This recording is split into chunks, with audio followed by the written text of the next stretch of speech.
Hello, I'm Don Coombs and welcome to the historic town of Harbour Grace, the pride of the bay. You're here right now, and one of the first things when you come into our beautiful town is this site. It's the Call Museum is in the background. We have the plane and we have Amelia Earhart just behind me, and she's up looking at the airstrip. This place here is a beautiful, beautiful tourist destination. Our locals come here on a regular basis, and now tourists from all over the world are here. They come in, they sit in a picnic, they walk the boardwalk. Amelia's here, and you know the history of Amelia. 1932, the first transatlantic flight. Roger Pike, 27 years ago, donated this plane to Harbour Grace. He flew it into the airstrip. They took it apart and brought it back here and reconstructed it and put it there.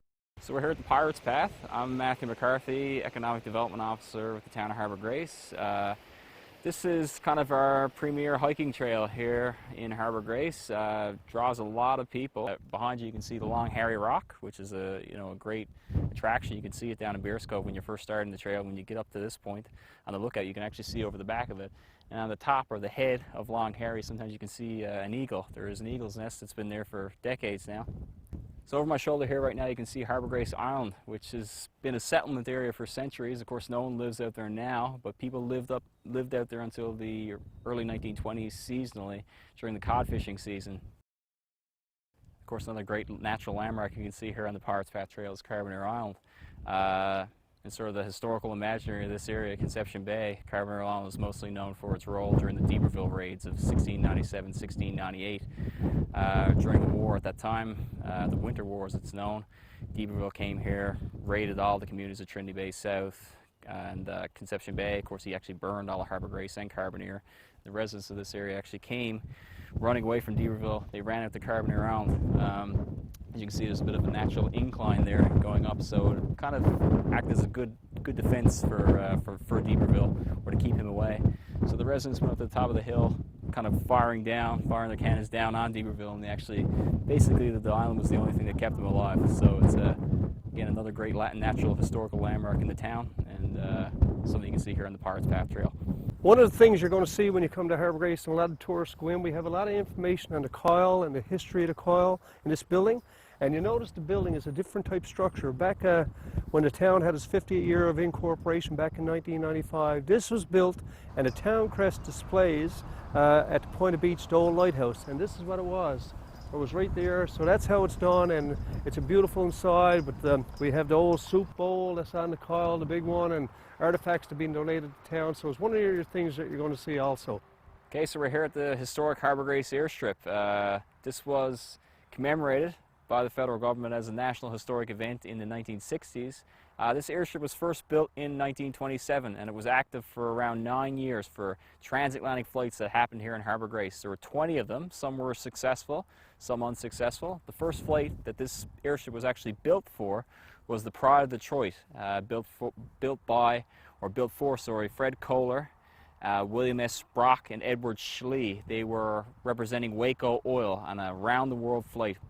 Wanted to come here to Newfoundland, wanted to find a place to land. There was nowhere to land, so they came out here to Harbour Grace, pitched this to the local government here, and it was cleared in August of 1927. And one of the most fascinating things here about the Harbour Grace airstrip, in my opinion, is probably the best preserved early 20th century airstrip. The only difference between then and now would be originally this was all gravel. Now, of course, it's grass, still maintained by Copa Flight 97, an amateur aviators club that exists here on the Avalon Peninsula. Now, of course, the most famous aviator that was here in Harbour Grace was none other than Amelia Earhart, the first female to fly across the Atlantic solo. She left here on May 20th, 1932. She came here that day, left the same day, and landed in Culmore, Northern Ireland. Of course, she originally wanted to fly to Paris, but kind of got blown off track, a bit of bad weather. So she landed there in Culmore, Northern Ireland, in an old farming pasture.